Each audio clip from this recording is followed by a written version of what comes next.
Jack and the Beanstalk, a retelling. Ever since that new beanstalk showed up in the woods outside her yard, things started going missing. The giant knew she was forgetful sometimes, but she didn't think she was misplacing them. Something seemed very off. First, it was the little things, like the spare silver button from her favorite blouse, her pair of ruby earrings, and a sack of gold coins. Then it was the golden eggs. The giant would gather up 2 or 3 eggs that the golden goose had laid that day, set them aside while she spent the morning in her workshop, and when she came back, the eggs were not where she had left them. Then her golden harp was gone. There was no mistaking that something was very wrong. The giant would never lose her special golden harp. She had to get to the bottom of this. All that night and into the next day, the giant hid crouching underneath a heap of hay. Her eyes poked out between the straw, and she surveyed her home, barn, and workshop. A blip of a creature so small she almost didn't see it darted between the shadows cast by the noontime sun. It peered around a corner and then tiptoed into the house. The giant tensed her muscles and told herself to wait, even though she wanted to run right into the house and scream at the intruder. A moment later, the little shape ran out, carrying in its arms her favorite guitar, the one that she had made herself with swirls of diamonds built into the wood. "Aha!" she yelled and shot up to her full height, hay flying all around her. The little shape spun around and shouted. It tumbled back, tripping over itself in terror at seeing the giant. The little creature scrambled to pick itself up and then continued running through her yard into the woods. "Oh, no, you don't!"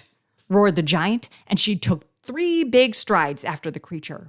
With a swing of her arm, she swooped down to grab the thief in her big hand. "Ah!" said the shape, and it ducked under a tree limb just before she could grab it. The giant missed the thief, but was close enough to get a good look at it. It was a human boy. How did a human boy get up here? "Stop right there, you thief!" she yelled. But the boy continued running through the trees. The giant followed behind him. Because of his size, the boy was able to wiggle through the underbrush and around the tree limbs. The giant had to be more careful working her way through the woods. The boy was soon far ahead of the giant. "No matter," thought the giant. "Once I get out of the woods, I will catch up to him." She saw the boy hop onto the neighboring field and then sprint straight to the beanstalk that was poking out of the ground. The boy began to climb down the beanstalk. "Ah," thought the giant, "that's how he got here. Well, if he thinks I won't follow him down the beanstalk, he's in for a big surprise." The giant reached the beanstalk and started climbing down it. Below the land of the giants was the sky, and below the sky was the land of the humans. The giant climbed down the beanstalk vines, surrounded by blue sky and tufts of cotton candy clouds. The wind was breezy, but not so strong that it would knock her off the beanstalk. The giant looked down and saw that the thief had made it to the ground. He ran to a nearby house where he was waving frantically at another figure, a human woman, perhaps his mother. The giant could hear the boy's cries drifting up to her in the wind. "A monster! A horrible, evil giant monster! It's coming for us!" He was scrambling all around the yard like a little bug. "Quick, quick! Where's the axe? We must chop the beanstalk down!" "Huh!" the giant said to herself. "I'm no monster." Then she felt the tremor of an axe swing hitting the beanstalk. "Oh dear," she thought. "I am high up. I better figure something out before he chops the beanstalk down and I fall and get hurt." The axe swings came one after the other. Swing, chop, swing, chop, swing, chop. Sweat was shining on the boy's forehead. The beanstalk began to creak and started leaning to one side. The giant hooked her feet into a patch of vines, then unraveled the red and gold bandana she wore on her head. She snapped it open in the wind. A few knots here and there, and the beanstalk shook. It was barely holding together. Just a few more axe swings. Swing, chop, swing, chop, snap! The beanstalk started to fall. The giant held her arms over her head and kicked herself off of the beanstalk. She barreled backwards through the air, wind rushing around her face. She stretched out her arms and whoosh! The wind picked her up, and suddenly she was floating. She had turned her bandana into a makeshift parachute. Down through the sky she floated, and the red and gold fabric soared above her. As the giant landed, she planted her feet and the parachute fluttered to the ground. The falling beanstalk behind her whistled through the air and hit the ground with a crash. Dirt and bean leaves flew everywhere. As the dust settled, the giant glared down at the boy and crossed her arms in front of her. The thief was frozen to the spot, his mouth open and eyes wide. "Fee-fi-fo-fum, boy! How dare you steal my diamond guitar?" The boy shook and clutched his axe with both of his hands. The giant looked around. The human woman was hiding behind a cracked wooden barrel. In front of her in the dirt was a sack that the woman had dropped. Out of the sack spilled golden eggs, a few coins, and a harp. The giant turned back to the boy. "So, you're the one who's been taking things from my house," she said in her deepest, scariest giant voice. The boy's knees knocked, and he was shaking so hard that he was having trouble holding up the axe. "Speak! What do you have to say for yourself?" "Oh, please don't hurt my Jack!" came a cry from the woman behind the barrel. She ran over to the boy, shaking just as much as he was. "He's a dolt! He's a fool! He doesn't know any better! Please don't hurt my son!" "Silence!" said the giant in a booming voice. Her glare turned from the boy to the mother. "I see you are carrying that sack," the giant said to her. "I don't believe for a moment that you are innocent in this terrible thievery. You may have even encouraged the boy to come to my house after you saw what he brought home the first time. And for another thing," she pointed her big finger at the woman, "if you call your son a dolt and a fool, that is all he will ever be." The giant turned to the boy, Jack, who seemed to have quieted some of his shaking. "Boy, what do you have to say for yourself?" Jack swallowed. "Please, Master Giant, my mother and I are very poor. I sold our cow for some magic beans, hoping they would change our fortune. I was only trying to help us live a better life." The giant looked more closely at the house and the barn. The roofs had holes in them, the windows were cracked, and the straw by the barn was dirty. The garden only grew a handful of unhappy, withering plants. "So, you're down on your luck and you decide to steal." Jack nodded brightly, and then remembered that stealing was bad, and his face quickly turned to a fearful frown. "Well, I know stealing is bad, but you know, you're a monster, and the gold was just right there, and—" "Enough," said the giant sternly, and Jack clamped his mouth shut. "You don't seem to think stealing is wrong at all, especially if you think the person you're stealing from is mean or scary. Well, we won't be having that." "Please," said Jack's mother, "we'll give you back what we took. Well, everything except for what we've spent already, but please," she said, seeing the giant's angry look. "We'll give back what we have to you, and we promise never to steal from you again. Won't we, Jack?" She nudged Jack with her elbow. He leapt in. "Oh, yes," he said. "I promise I'll never steal from you again." "Oh, you won't be stealing from me again," said the giant, a menacing grin on her face. "Or anyone else for that matter."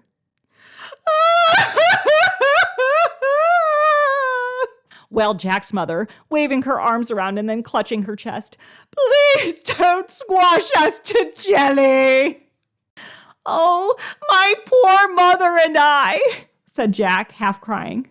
"We have no food and no money, and now our poor, harsh lives will end in utter tragedy." Jack and his mother went on like this for a few moments as they clinged to each other and waited for the giant to squash them. The giant sighed. Humans were so dramatic. "I'm not going to squash you," she said. She looked at the boy. "Jack, if you and your mother want to have a nicer life, then you have to make a change. No more complaining, no more blaming everything else, no more being lazy, and no more stealing things. You want a better life? You need to work for it." Jack started sniffling, and out came a whine. "But it's all so hard." "Fee-fi-fo-fum," the giant boomed. Jack shrank down, trying to make himself smaller. Here's what we'll do. You will come to work for me and pay off what you stole that you already spent. After you've paid me back and have learned to work properly, we can talk about wages. The money from your work will help you and your mom." Jack made a face like he had just swallowed a bowl of wiggling worms. "That doesn't seem fair. I don't want to work." The giant's eyes glinted, almost like fire was dancing in them. "Well," she said, "if you don't want to work, I guess we'll just have to go back to the first option." The giant grinned. "I do find that the best spread for my bread is human jelly." The giant was only kidding, but it convinced Jack and his mother that there might be things worse than working. So Jack planted another magic bean, and he climbed back up the beanstalk with the giant.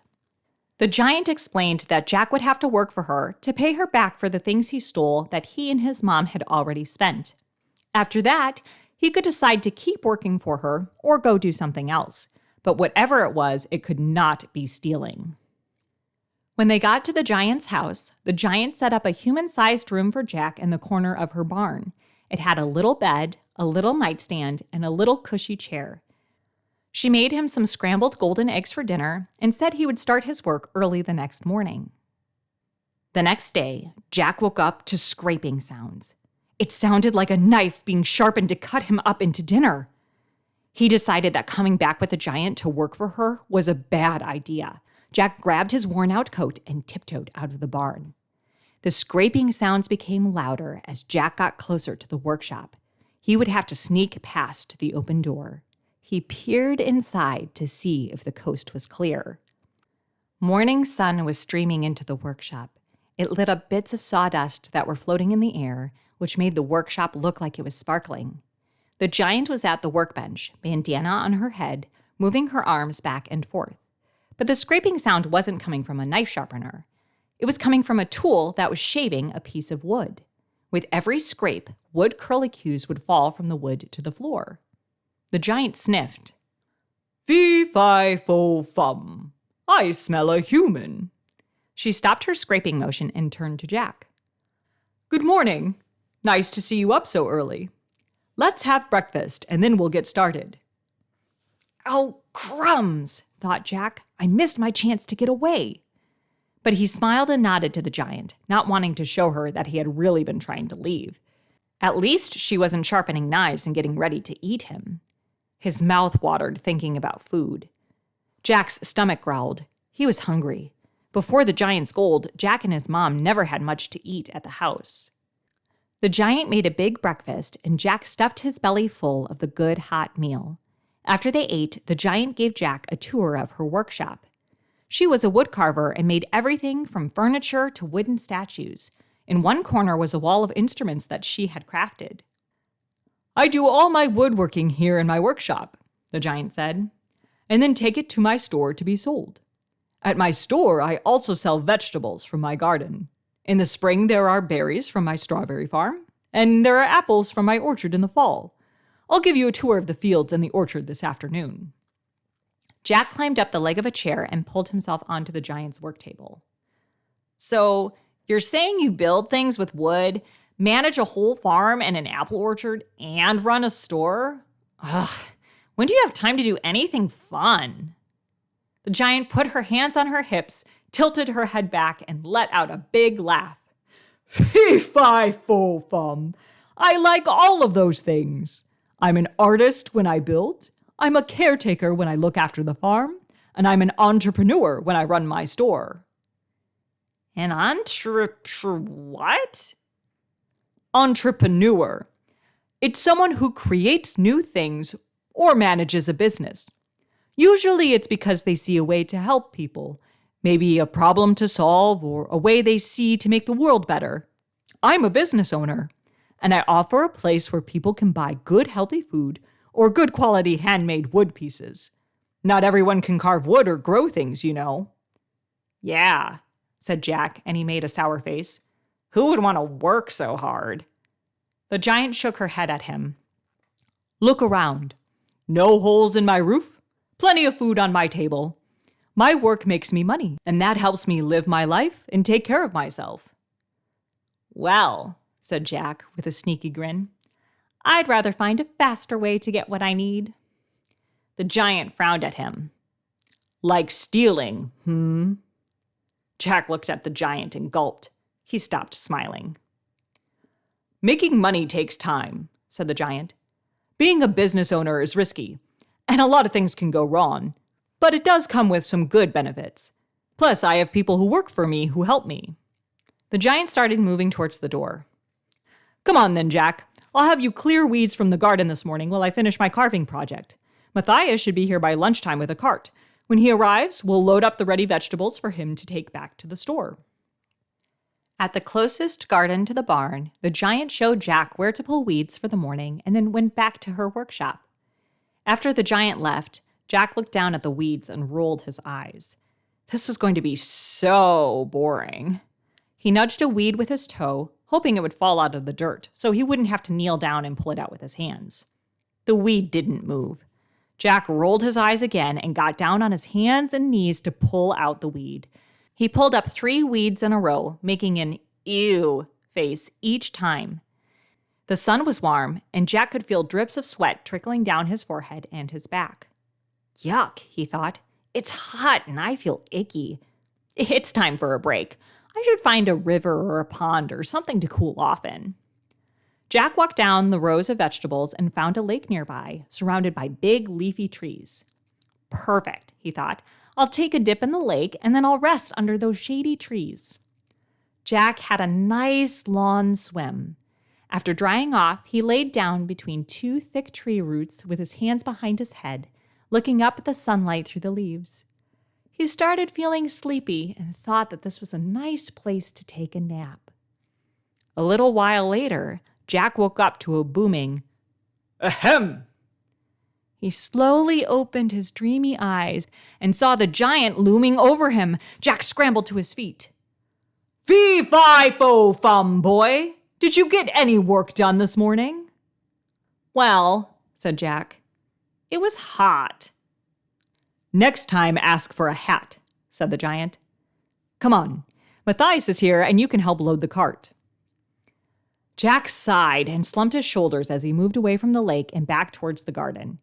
He felt like the giant was watching his every step. When they got back to the garden, Jack saw another giant next to a big wooden cart. The giant had a glossy brown beard and a twinkle in his eyes. "Hello there, friends. Oh, so this is the human. I'm Matthias. You must be Jack. Pleased to meet ya." "Hi," said Jack, not wanting to be around one giant, let alone 2. "Matthias runs the store for me on the days I carve in the workshop." 8 long years now, and I've enjoyed every minute of it," said Matthias.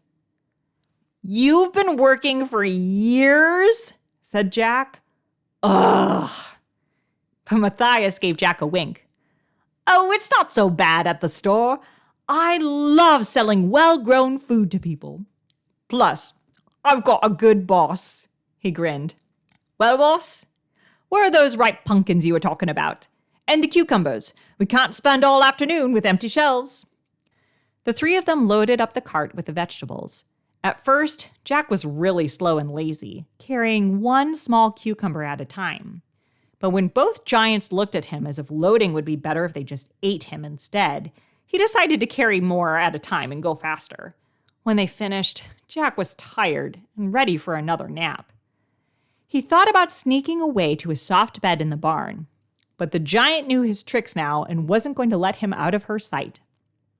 After she waved goodbye to Matthias, the giant brought out honey, homemade bread, and blueberries for lunch. After lunch, she set Jack to work sweeping the sawdust from the workshop floor, where she could keep an eye on him. Over the next few days, the giant had to watch Jack closely while he worked for her.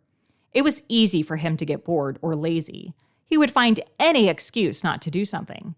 He whined, or he would only half do the job, or he would try to sneak away to take a nap under a tree. The giant had to remind Jack that the more he skipped out on his jobs, the longer he would have to stick around to make up for what he owed her.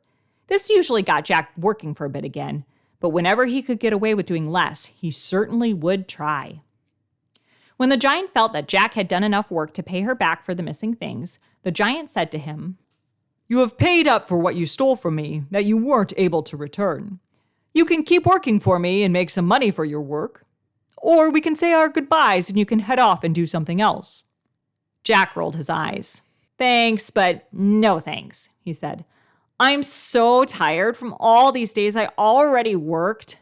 I'm going back home." The giant nodded. "Let me get you a basket of food before you go.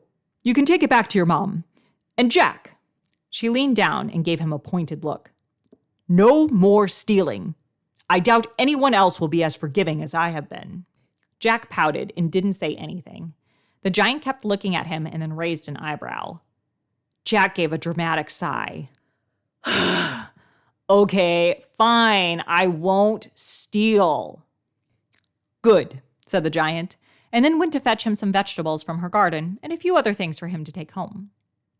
When Jack got home, he chopped down the beanstalk. He was never going to mess with giants again.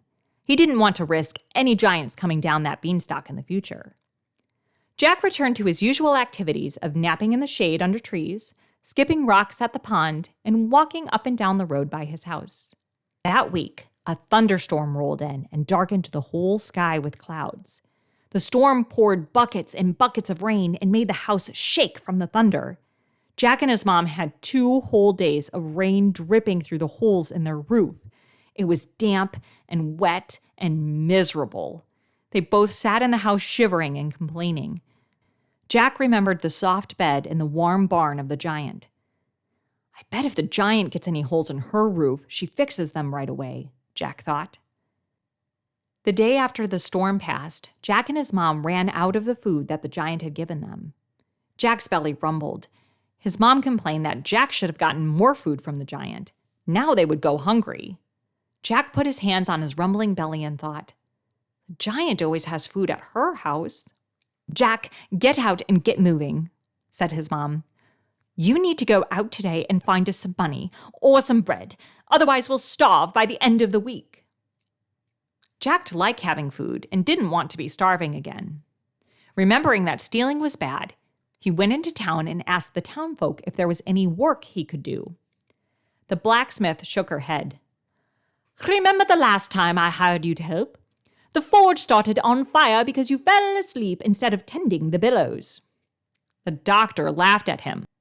"If you're going to help sick people, you have to have some kind of training. I doubt you could make it through 1 day of studying first aid." The stable boy leaned against his muckrake and said, "Now look here, Jack. You always turn up your nose at me and joke that you're too important to clean up horse poop. No way will you do a good job taking care of the horses here." Jack felt like everyone was being mean to him. You know, he thought, he was too important to clean up horse poop or take care of people or do any kind of work. Then his grumbling belly reminded him that there was no food at home. On the road back to his house, Jack walked past a fancy 2-story house with sparkling non-broken windows and pretty vines growing up the walls. It was surrounded by a beautiful fence, probably made by a master metalworker. "I bet there's a lot of food in there," Jack thought, "and maybe some silver or gold." He climbed the fence with plans to take whatever he could find. He snuck into the house. A few moments later, he was yelling and running back towards the fence. Running after him was a big black dog, which barked and showed its teeth. The dog bit Jack's ankle as he flipped himself over the fence. Stealing wasn't so fun when a big growling dog was chasing you. Jack decided he'd better not try to steal again. Jack came home empty-handed. His mother cried and waved her arms and told him what a bad son he was. "Because you are a fool, we are going to starve and shrivel up into skeletons. Oh, I'm so hungry that my head hurts." Jack loved his mom, but what she was saying wasn't very nice. Jack had had a bad day already, with everyone in town thinking he was lazy, the dog bite on his ankle, and his mom calling him names. Then Jack remembered what the giant said when she had come down the beanstalk. He stood up a little straighter and said quietly, "Mom, if you only call me a fool, that is all I will ever be." His mom was quiet for a moment and then started crying again. She was mumbling and he couldn't understand what she was saying. Jack shook his head and went out of the house. Jack walked into the barn and sat on a rusty old bucket. There were still puddles on the barn floor left over from the storm. Jack looked at his reflection in the muddy water. He felt his belly shake from hunger. Staring at himself, damp and hungry, it hit him like a lightning strike. If he wanted to eat well and sleep under a sturdy roof, he would have to start doing something different. It was what the giant kept telling him, only he didn't listen before. For Jack, that meant no more naps and no more lazy days.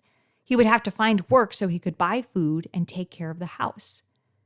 But nobody in town would give him a chance to work for them. What could he do? Jack reached into the pocket of his worn-out coat and pulled out his last magic bean. Maybe there still was someone who would be willing to offer him a job. The next day, up in the land of the giants, it was a sunny afternoon. The giant was walking through the orchard, checking the apple blossoms on the trees. It looked like this would be a year of lots and lots of apples. She sniffed and smelled something other than apple blossoms. Fee-fi-fo-fum. Is that a human I smell? She turned and saw Jack walking up to her. Nice to see you, Jack, said the giant. What are you doing here? Well, I,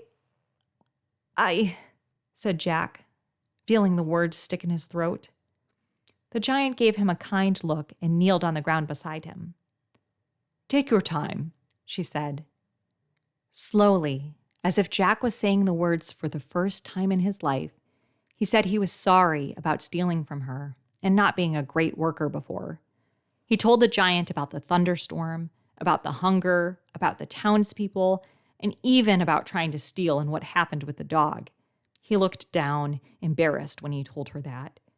He asked the giant if there might be any chance that she would have work that he could do, and he promised to work harder if she gave him a chance.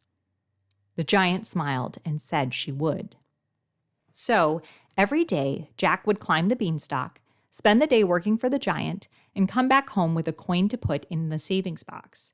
He spent some money on food, but told his mom not to spend more. They needed to save up to fix the house, starting with the roof. His mom agreed. The giant let Jack try many different types of work. He helped clean and organize her workshop. He delivered vegetables and stocked shelves at the store. Matthias taught Jack how to help customers. Jack tended the garden, picked apples, and gathered eggs from the golden goose. As Jack tried different types of work, he learned that what he liked the most was working outside in the garden, helping the vegetables grow. He asked the giant if he could start working in the garden all the time, and he became her #1 gardener. The giant thought he was doing such a great job that she gave him a raise. Now Jack took home 2 coins every day. Little by little, Jack saved enough money to fix the roof on the house. Then he fixed the roof on the barn. Then he replaced all the broken windows. As he made repairs, he and his mom started taking better care of the house, keeping it tidy and neat. Soon the house looked as if it was brand new. As the house started feeling more homey and cheerful, Jack and his mom started spending more time together when he got home from work. They made dinner together every night, and their laughter filled the house. Jack's mom even said that she was sorry for calling him names and putting him down all those years. She saw everything that he had done to make sure they had food to eat and a comfortable place to live. She, too, came to understand that they needed to make a change in order to live a better life. She told Jack she was proud of him. Jack continued working for the giant for a long time. One day, while working in the giant's pumpkin patch, Jack was sitting on a large pumpkin. His chin was resting on his hands, and he was staring off into the sky, which was starting to turn pink and orange with the sunset. He heard footsteps coming from behind him. It was the giant. It's the end of the workday. I came to check up on you, she said. What are you thinking about? Jack sighed. It's silly. I wouldn't even know how to do it. The giant sat on the grass next to him. Everyone thought my idea to open a store was silly. Everyone thought making furniture and sculptures and instruments out of wood was silly. They said it would be a disaster and I would be in big trouble. Great ideas might seem silly. Why don't you tell me yours? Jack blushed a little. Suddenly he felt shy. Well, he said, I've learned a lot about growing plants by working here, and I really like spending my days in the garden. I was thinking about the empty plot of land at my house. I bet I could turn it into a good garden and grow all kinds of beans there. I've been experimenting with bean growing, he said, and blushed again. Anyway, he said, I kind of have this dream of turning the land into a bean farm and then selling my beans in town and being the best bean farmer in the land. Jack's eyes lit up and he sat up straighter. But then he sighed and his shoulders slumped. But it's just a dream. I don't have enough money to start it. I would need fresh dirt and a watering system and more seeds and then a cart and containers for when the beans are ready to sell. It just seems like too much. If you could start it, do you think you would carry on doing it? It takes time to build a dream and build a company, said the giant. Jack looked at the sky thoughtfully. I think I could be patient and do it for a long time. Then he stood up. I would work hard. I know I would. I would grow the best beans that my town has ever seen. Tell you what, said the giant. If you promise to work hard and be patient, I will invest in your company. Invest? Asked Jack. Invest means that I will lend you some money to start your bean business, because I believe in you. And over time, you will pay me back, little by little. As you sell your beans, you will have a number of coins from your sale.